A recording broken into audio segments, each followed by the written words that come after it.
Namah Shivaya. Such an incredible honor to be here. I would like to begin with invoking Lord Dhanvantari. Lord Dhanvantari, as Dr. Halpern explained last night, is the primal deity of Ayurveda, and he represents our own inner capacity to heal.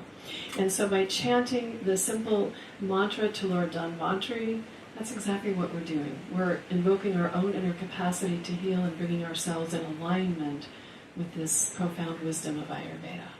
So the mantra is quite simple. It's simply Om Dhanvantara Murtaye Namaha. And we'll chant that together 9 times.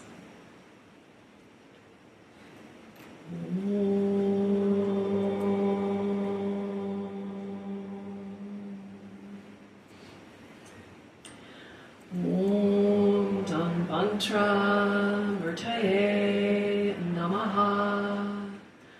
Om Dhanvantara Murtaye Namaha. Om Dhanvantara Murtaye Namaha. Om Dhanvantara Murtaye Namaha.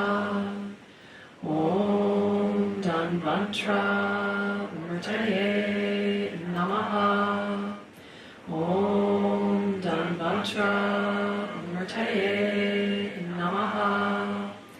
Om Dhanvantara Murtaye Namaha. Om Dhanvantara Murtaye Namaha. Om Dhanvantara Murtaye Namaha. Namaste.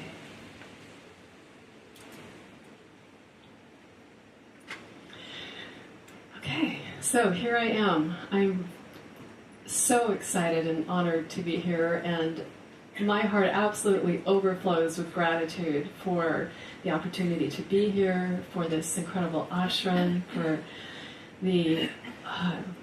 Swami Shivananda and Swami Vishnu Devananda and the amazing Swamis and Chaitanyas and staff, for the TTC students, for all of you here as guests at this amazing ashram, for Dr. Mark Halpern, for being such a shining light in the world of Ayurveda, such an inspiration to me. And for me personally, this ashram has been and continues to be an incredible place of growth and transformation. I just can't even imagine my life without the incredible gifts that this ashram has brought to me, including so many gifts that this very program brought to me, which I will be sharing with you here shortly. But first, what I would like to do is I'd like to begin with a little bit of a story. And this is the story that explains the origins, the roots of Ayurveda. And it's a story that arises from the Charaka Samhita. The Charaka Samhita is an ancient classical book. It's the ultimate reference book on Ayurveda. It has been with us for many thousands of years. And this is a story from that book. And it says in this story that far back in the mists of time, many thousands of years ago, there was said to be suffering in the world, and people didn't know what to do about it. And there were rishis at the time. Rishis are seers, visionaries, saints. And they also saw the suffering in the world, and they also did not know what to do about it. So they decided that they needed to all come together to discuss the occurrence of illnesses and to see if together they could come up with some answers. So there was a great gathering of the rishis that was called in the Himalayan mountains, and all the rishis from all the lands came all together and met to discuss this problem of what to do to allow people to be healthy and happy and at peace. And after much discussion, no answers were forthcoming. They couldn't figure out what to do, how to solve this most important situation. But they concluded that they did know who had the answers. And that was the god who was the most revered god of the time, and that was Lord Indra. So they decided that this was a question for Lord Indra. They also decided that it wouldn't be appropriate for all of the gathered rishis to approach such a great god. So they chose one amongst them for this important task, and that was Bharadwaj. And he was chosen because he is said to have the purest heart. So Bharadwaj went off into the forest, and he wandered for quite some time in search of the answers. And eventually he built a hut and settled inside the hut and meditated for a while. And eventually he came across the hut of Lord Indra and knocked upon the door. And Lord Indra answered the door. Bharadwaja bowed before him and explained the reason that he was seeking an audience with such an important god. And it said that Lord Indra explained the wisdom of Ayurveda to him in its entirety. And Bharadwaj then bowed once again before Lord Indra and took this knowledge back to the people, once again calling a gathering of the rishis in order to share the teachings that he had learned. And the Charga Samhita that I referenced a moment ago is actually a telling of Bharadwaja as he shared what he had learned from Lord Indra. And this wisdom has been with us from teacher to student, teacher to student, teacher to student for thousands of years ever since. And this is the wisdom that we draw upon. This is the bedrock of Ayurvedic wisdom. And there's so many metaphors in this story, as there are in all stories that arise from Vedic teachings. And when you really take a look at the story, you see so many amazing things. So first of all, Bharadwaja went in search of these teachings, and he wandered for a while. And that wandering represents our own wandering, the wandering of our own mind, as we go through life and we seek answers and we get engaged in the churning oceans that Dr. Shiva described last night. And yet ultimately what he ended up doing is building a hut and settling inside that hut and meditating. And that represents calming that churning mind down.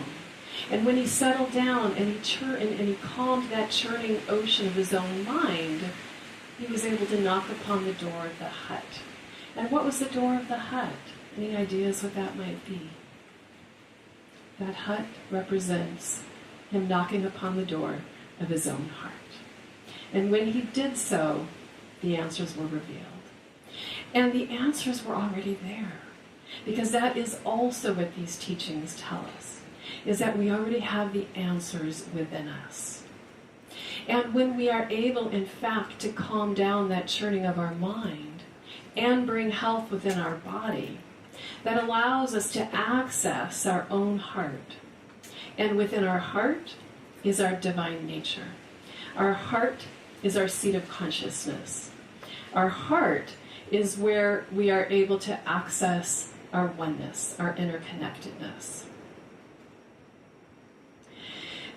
When Dr. Shiva invited me a year ago to give this talk on the heart, and in particular I am tasked this evening with sharing with you what to do to keep your heart healthy, I thought to myself, wow, that's a big undertaking. Because we're talking about how to care for our seat of consciousness. We're talking about how to care for that part of ourselves that through which we access our true self, the abode of love, the most vital organ of our body. That was a lot. And I have to admit that I was perplexed for a while about how I was going to do that. It felt so important to me because I am so extraordinarily dedicated to this wisdom of Ayurveda. And I want to do everything I can to share with you what to do to keep your own abode of consciousness, your own source of pure love, your own connection to the divine as healthy as possible. So how to do that? And honestly, I went on a journey. It's turned into, I hadn't even told Dr. Shiva this, but this whole year, ever since you invited me to do this, has been a journey for me, a very much a transformational journey of me tuning into my own heart in ways that I never had before, paying attention to it in ways that I never had before, noticing the aberrations of it, noticing when it started, pounding wildly, noticing when it was calm, noticing my mind and my mind's effect on the heart. And this is really key for our topic this evening and throughout this whole program, is the interrelationship between body, mind, and soul. And what I really started noticing is, for one thing, what an amazing effect meditation had on my heart. Looking at it from the perspective, looking at my heart from the lens of my heart, really has had just a very profound effect on me. And, let's see here. Oops.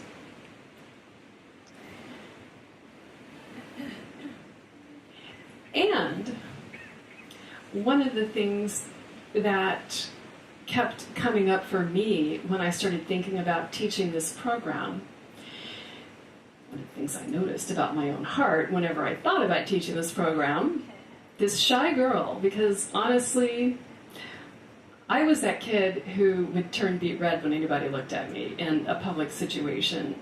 By nature, I am like the shy, retiring type, and here I am teaching in front of this beautiful crowd of amazing people. And that takes, for me, getting over myself. And so as a process, as a part of this journey, I started, every time I thought about teaching this program tonight, what did I experience but my own heart pounding? Okay, so that started being counterproductive. I need to teach you how to keep your heart healthy, and yet I'm going to be up here with a pounding heart. I need to get a handle on this. And so that's what I started really doing, and learning how to work with my own heart and listen to it. And ultimately what I came to was a few things. One of them is that, first of all, actually, all I'm doing up here right now is sharing with you that which is so important to me. I'm doing my dharma. I have no doubt I was put on earth to practice and teach Ayurveda. That's all I'm really doing. The fact that there's all these people here is beside the point. I can do this. This is natural for me. And even more importantly, what really occurred to me, what I really learned, is what I really want to do tonight is to talk from my heart to your heart. Because I had been getting in my head about all of this, and I was intellectualizing things. I wrote so many programs to share with you tonight. I had so many different things going, and I keep modifying it because I was too much in my head, and I need to be in my heart, obviously, and sharing a program about my heart. And so what my hope is that I am able tonight to share with you the essence of what this journey has taught me. And that is that the incredible importance of caring for our own heart as if you were caring for the most precious part of yourself. As if you were caring for a precious child or a precious loved one. Because that is what it is. And that is what I hope to convey to you tonight, is how to do that. So that your own oneness can be revealed, your own divinity can ultimately be revealed, and in the process, live a healthy, long life with a nice, peaceful mind. So, that's what we're going to be talking about now, is what Ayurveda has to say about that. What does Ayurveda have to say about that? So, we keep talking about this concept, and you've heard Dr. Shiva talk about it, and you're going to hear more tomorrow when Dr. Rage talks about some of the psychospiritual aspects, is that we have three bodies. There's three levels, in essence. There's our physical body, there's our mind and emotional body, and then there is our most subtle of the three bodies, which is our causal or cosmic body. And all of those need to be in alignment. And this evening's program, I'm going to be really focusing on how to keep you healthy from the perspective of Ayurveda so that you can have this nice, optimally healthy heart. And yet I can't do it just the physical without bringing in the other two levels, because body, mind, and soul is what Ayurveda ultimately is all about. But I will place an emphasis on caring for that physical heart, because when you care for the physical heart, this is our vessel, this is our vehicle, this is our container. And Ayurveda and yoga are sister sciences, with Ayurveda being the healing side and yoga being the spiritual side. And both of those allow us to know our oneness. And the suffering that we have, as I said before, in my own inner journey, as my mind moved, and I found that it connected to my heart, and when my mind would move, my heart would pump, and I would have imbalances within my heart, and then my mind would calm, and then my heart would still, and I could see that inner connectedness.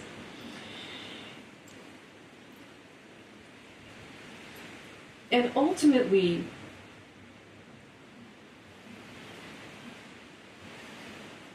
as we learn to keep our physical body in healthy alignment, it allows for the mind to calm and for us to know who we really are.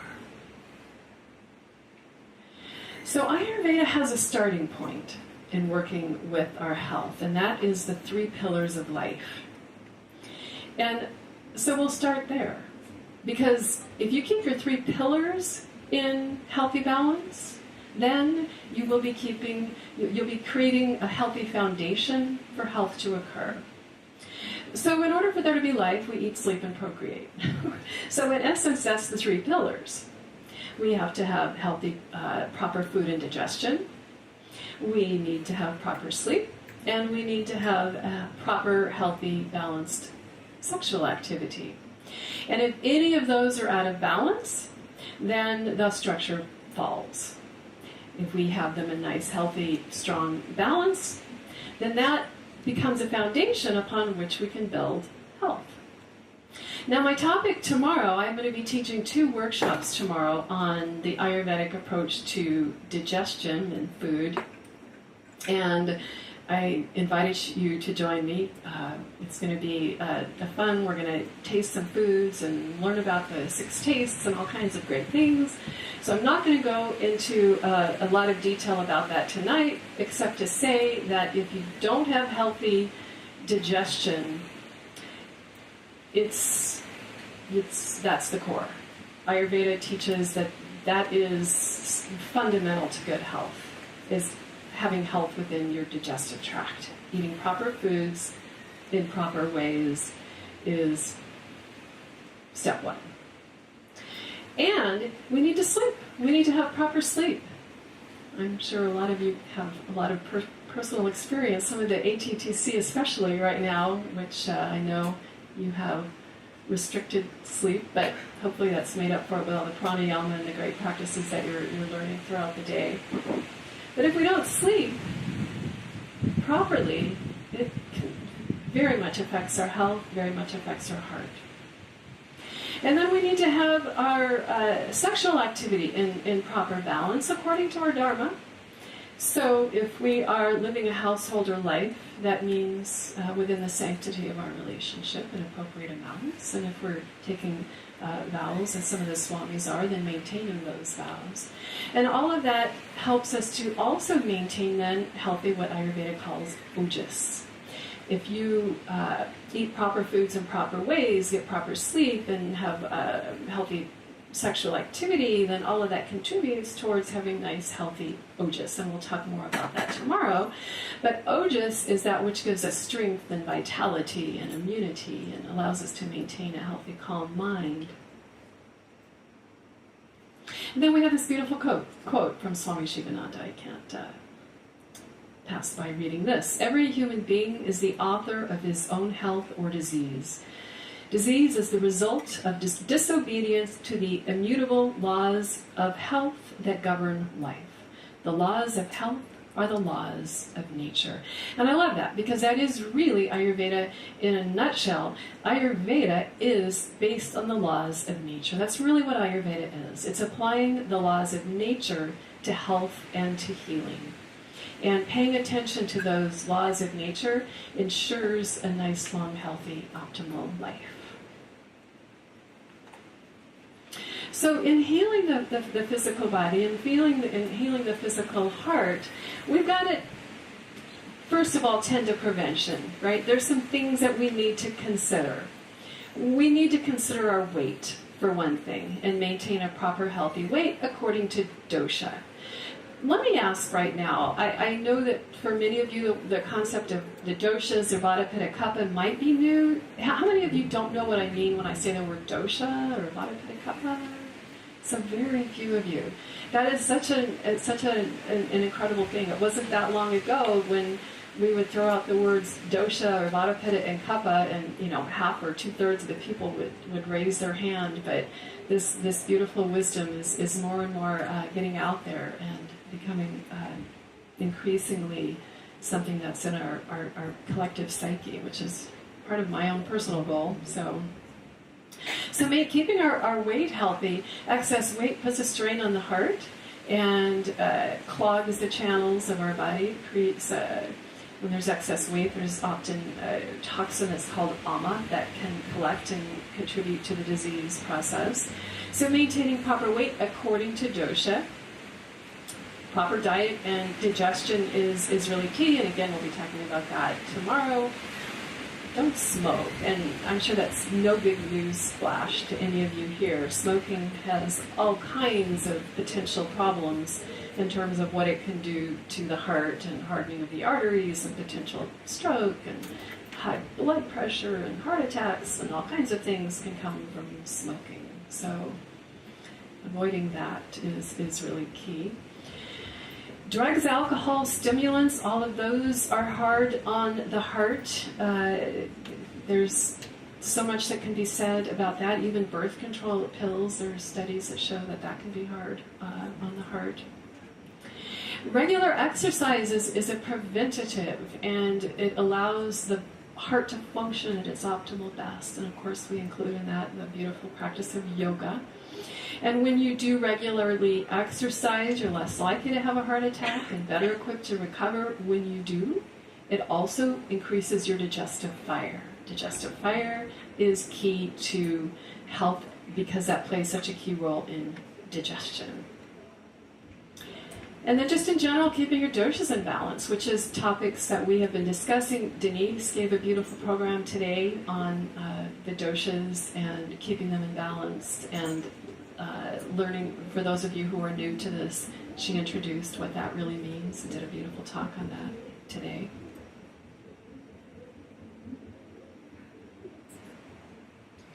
And so specifically, Ayurveda has some recommendations in terms of the heart. And we see, again, proper foods and proper digestion, because Ayurveda is very big on that.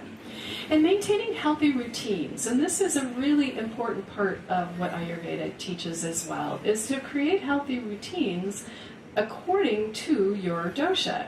And when you have steady, healthy routines that are nourishing, that are nurturing, that are caring for yourself, that establishes this consistent baseline of health that helps to maintain your optimal health at all times. And there's loads that can be said about that, but in essence, getting up in the morning at a regular time, generally just before around sunrise, engaging in some morning practices, sadhana practices, if you will, that are nourishing and healing for the body, and that can include yoga, that can include pranayama and meditation, and applying oil to the skin, and there's a variety of things that Ayurveda teaches.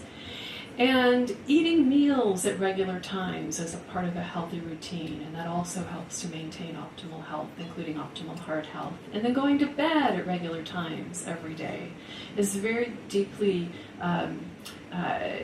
nourishing to the body. It helps the body to stay optimally healthy.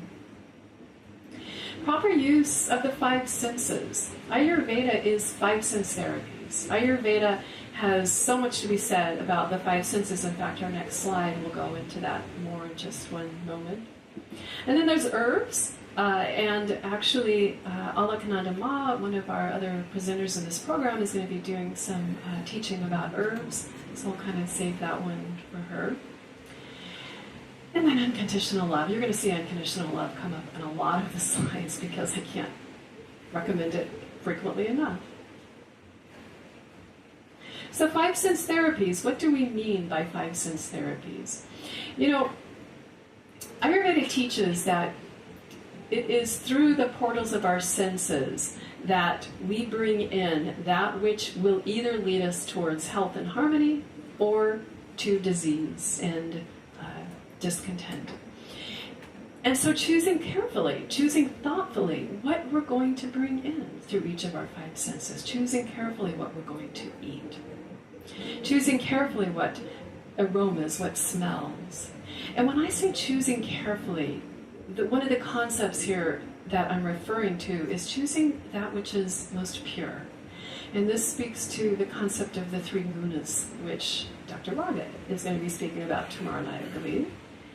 So the concept of purity and clarity, which is what this ashram is all about, the food that we eat, the atmosphere itself, the practices that we engage in here are ones of clarity and purity. And when you choose that which is of clarity and purity, it allows your mind to be clear and pure. And in bringing that clarity and purity into your mind, you're able to know your heart, know who you are. So that's the choices, and Ayurveda teaches us to make those choices according to dosha. So smells that are most appropriate according to your dosha. Sights in the form of color therapy. Sounds, mantra, and music therapy, the way that we start our satsangs here. It's very deeply healing. And then touch, proper touch. So choosing thoughtfully what we bring in through our five senses, and instead of choosing junk versions of all of those, choose healthful ones, balancing ones, suitable ones. So in terms of aromas, aromatherapy is something that I find really a lot of fun to play with, and people tend to resonate well with it. And one of the just great essential oils for the heart is rose, and rose is very nourishing for the heart. It's cooling, and so utilizing rose essential oil, rose sprays, rose on your skin is a beautiful choice for nourishing and healing the heart. Clary sage is another beautiful choice. Chamomile. And even making a blend of lavender, ylang-ylang, bergamot in equal proportions, and that has a beautiful effect on nourishing the heart.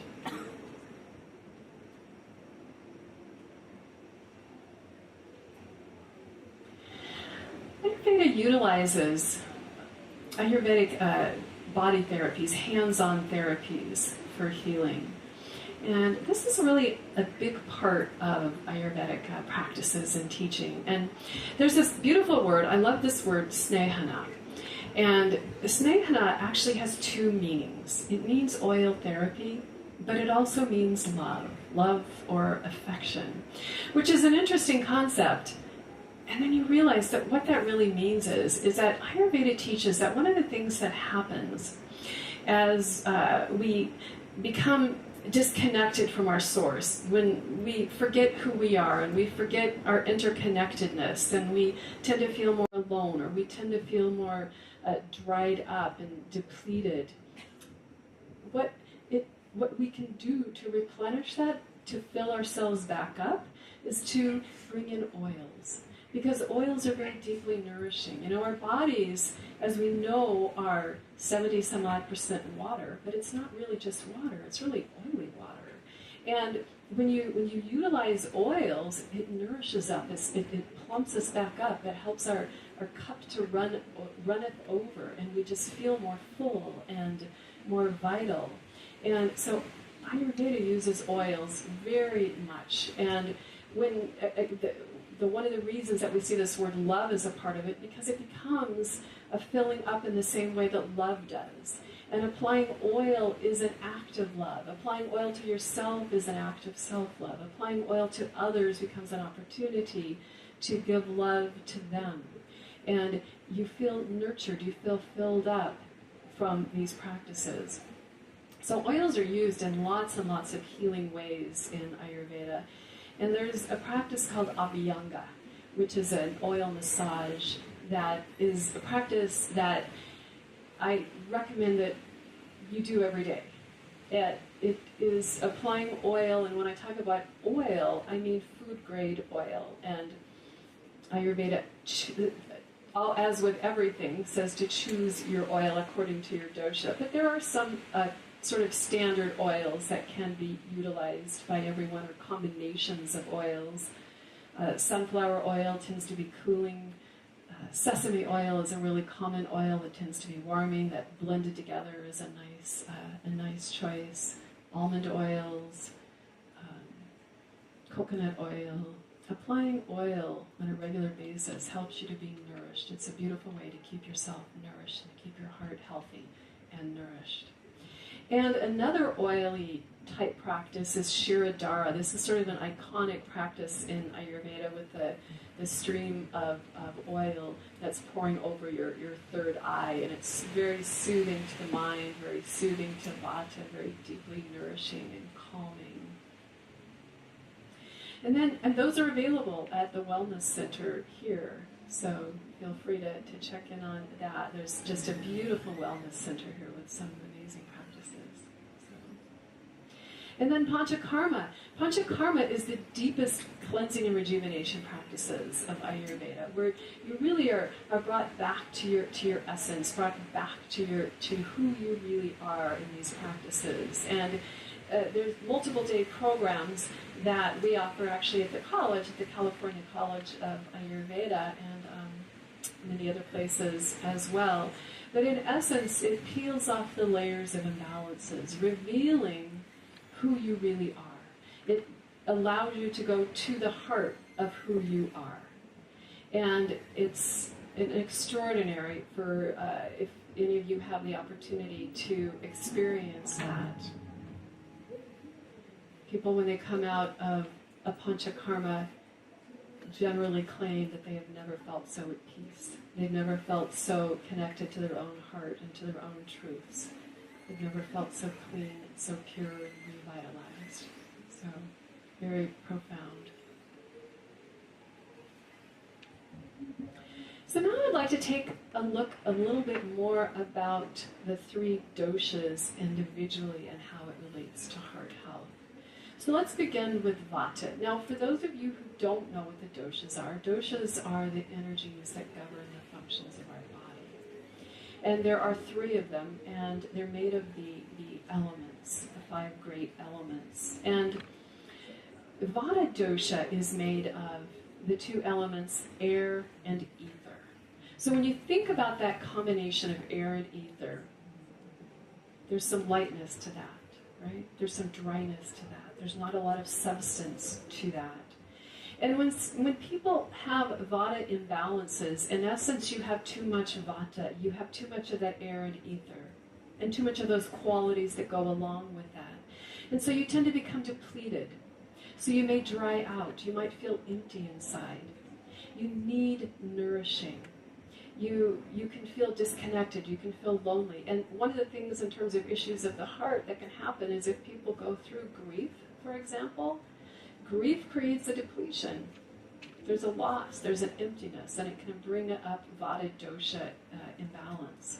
So how can we fill that up?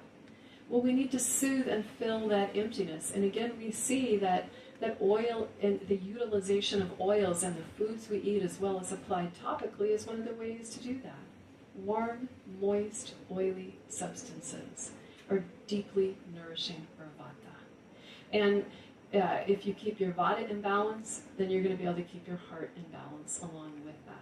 So those of you who have identified that perhaps you have a vata imbalance or have a lot of vata within you, then warm, moist, and oily substances are going to be really key to keeping you healthy in general terms, as well as in terms of keeping your heart healthy. Vata balancing foods, which tend to be more nourishing, are also going to be good choices for you.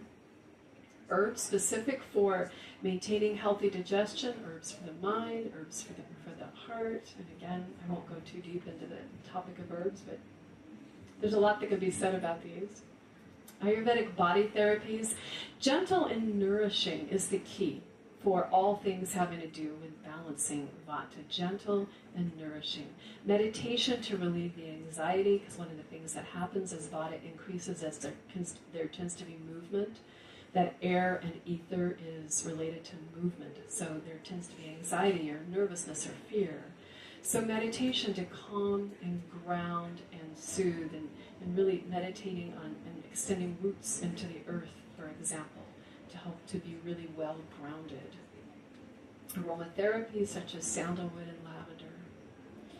And the key to balancing vata in the heart is to trust in the divine, to cultivate faith, to let God run the show, do the job, take the steps, but ultimately cultivating faith in the divine and cultivating unconditional love. Love with no expectation of anything in return. And then we have Pitta. So Pitta dosha is fire, mainly fire and some water. But Pittas are hot. And in that heat, Pittas tend to become intense. They can become judgmental. They can become really achievement-oriented and hyper-focused. And that can lead to imbalances of excess heat, excess intensity. They can be sure that they're always right.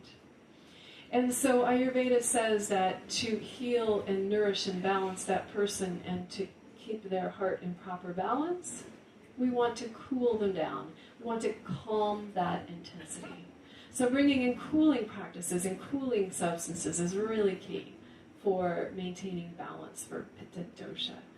Pitta-reducing diet, which tends to be cooling in nature, utilizing herbs for digestion, the heart and the mind, Ayurvedic body therapies that are cooling and calming. If you have identified that you have Pitta within you, and Pitta in either your nature or your current state, you want to be thinking cooling substances, cooling choices, avoiding that which is going to bring too much heat or too much intensity. Take the edge off, soften. And that will help to keep you balanced. Cooling aromas such as rose, sandalwood. And here the key need is to decrease judgment, because this is what that Pitta heat can often do, is to lead to judgment. Pittas can be very quick to judge. They often have all the answers. And if you aren't sure if that's the case, just ask them, and they'll tell you that they are right. So cultivating non-judgment and, again, unconditional love. And then we have Kapha dosha. So Kapha is water and earth.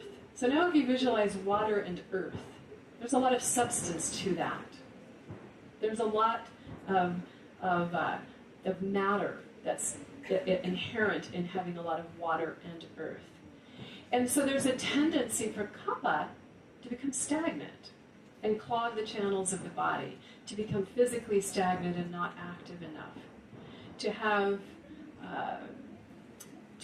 for the channels of the body to become clogged so that it interferes with the proper functioning of the heart. And in fact, we see this with the buildup of plaques within the blood vessels that can ultimately lead to heart disease, stroke, etc. And so we want to relieve the stagnation. So if you have identified that you have kapha within you, relieving the stagnation is key. Warm, light, dry, and warm substances are going to be key. Fireworks is a good choice for kapha, actually. That is bringing in light and brightness, cleansing and purifying, relieving that stagnation, managing the excess water, managing the excess everything, because kaphas tend to have excess in a lot of different regards. Kapha reducing diet, which tends to be light, dry, warm. Kaphas can have more spicy kinds of foods and more kind of spicy things in general, more activity, they need stimulation versus that more nourishing, calming that vata needs, and even pitta. The body therapies that are most suitable for kapha are a stronger cleanse, so more invigorating motion in terms of stimulating the body and stimulating the mind and getting them moving, relieving that stagnation. So spicy, purifying types of aromas in terms of aromatherapy is good for kapha. Basil, camphor, sage, patchouli. And exercise. Exercise is really important for kapha on all levels and really important for keeping health to the heart. And the key for kapha is to cultivate detachment. That water and earth within kapha makes them tend to be sticky. And they can get really clingy, they can get really attached to things, get really attached to their comforts, to their favorite chair, to their favorite routines. And letting go of those attachments frees them up of that. It's like releasing the weight from them, and they're able to be lighter and more spontaneous. And then once again we see unconditional love. So those are the areas that are focusing on healing within, more on that physical level, although it certainly weaves in the layers of the other two bodies. But let's just kind of take just a moment, because I can't really talk about healing the heart without spending at least a little bit of time on the other two levels of our being and healing the astral body. That's the subtle body. That's the body that our mind and our imagination is in. This is where we find the nadis, the chakras, the subtle channels of the body. And so how do we heal the subtle heart, that subtle aspect of the heart? Well, meditation is so key, and calming the mind, again, allows us to bring calm to the heart. Yoga. None of this is going to be a big surprise. Meditation, yoga, pranayama, thinking positive thoughts, calming and stabilizing the mind. Intentionally avoiding stress and drama. Just walking the other way. Bringing in love instead of drama. Engaging instead in loving, open, honest communication. Speaking the truth and saying and doing so sweetly, as Swami Shivananda says when things come up. Hugging. Hugging is the most beautiful. You're actually heart to heart when you are hugging, and such a beautiful practice for healing that subtle layer of ourselves, our subtle heart. And again, unconditional love. A quote here from Swami Vishnudevananda: "The secret of conquering the tyranny of the mind is not to play the game." So disengaging from those dramas, disengaging from getting caught up in that mental chatter that keeps us disconnected from who we really are. Choosing not to engage in that. And then healing the causal or the karmic body. This is the most subtle aspect of ourselves. This is, in essence, a seed body that sprouts the other bodies. This is that part of ourselves where we are able to access our true divine nature. And for those of you who are here serving as karma yogis, this is love in action, and it's one of the most beautiful ways to heal that causal body, the causal heart. It's giving of yourself with nothing expected in return, and there's this ashram is such an incredible example of that, and so many beautiful opportunities for that here at the ashram, and I thank you, those of you who are so selflessly serving here, for all those gifts that you bring. And ultimately, it's a surrender of your own bonds, of your ego, that happens. As Swami Shivananda says, by doing service, you purify your heart. Purifying your heart meaning removing the obstacles from knowing who you truly are. And then again, we see yoga and meditation, which are also tools for healing the causal or karmic heart and unconditional love.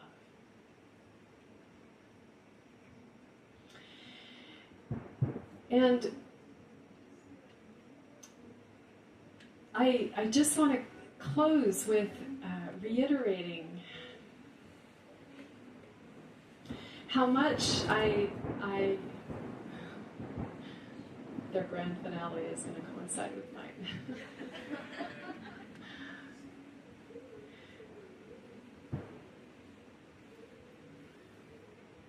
It's actually hard for me to even convey in 2 words, and at some point we have to dispense with words and just let our hearts do the talking. And ultimately, that's what this whole journey is to learn to connect on that heart level, which is beyond the level of the mind, beyond the level of the intellect. Soul to soul, heart to heart. Finding that connectedness, that oneness that we all are. Remembering our interconnectedness, remembering our oneness. And when we remember that, it's so much easier to forgive the transgressions of others, to just recognize that they're on their own journey doing their best, and we're all sort of stumbling around making mistakes sometimes. But ultimately, we are all one, and we are all here in this together. And tuning in to your heart connection when you're interacting with other people, and climbing it out of that head that's always so noisy. That head is so noisy that it interferes with just hearing what's going on in here. But ultimately, in doing that and just being in remembrance, that's what these last several months I have had the opportunity to do. Knowing I was going to teach this program, I kept stepping into my heart. And just like looking around, what's going on in here? How is it feeling? How is it experiencing this, whatever this might be, as I went through my daily life? Meeting new people, and instead of being in my head, coming from my heart, approaching life more from a heart-centered place. And ultimately, in doing that, your heart expands, your heart opens, and your deepest truths are revealed. Your beautiful, shining, divine essence that I honor in each and every one of you. And I thank you for the journeys that you're on. You wouldn't be here at this ashram if you aren't already somewhere along your own journeys of being in remembrance of that. And I honor you for continuing on your own paths, and for the gifts that you're sharing and that you're bringing. So from my heart to yours, namaste.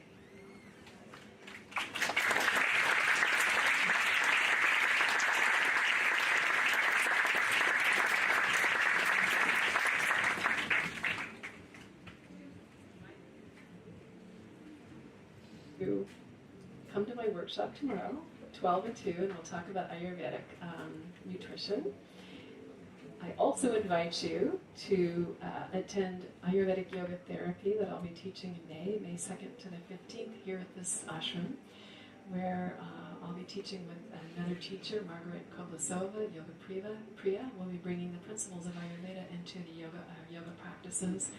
It's a beautiful program, and by the end of the program, it's designed for yoga teachers. So by the end of the Ayurvedic Yoga Therapy program, you will be teaching Vata balancing yoga classes, Pitta balancing yoga classes, and Kapha balancing yoga classes. So you'll learn how to do that. So I welcome you to do that. And if you want to learn more about Ayurveda, there's lots of great other schools here represented amongst our teachers, but I'm from the California College of Ayurveda, and it's a great one. And you can learn Ayurveda from wherever you live in the world. We have opportunities to do that. So, namaste.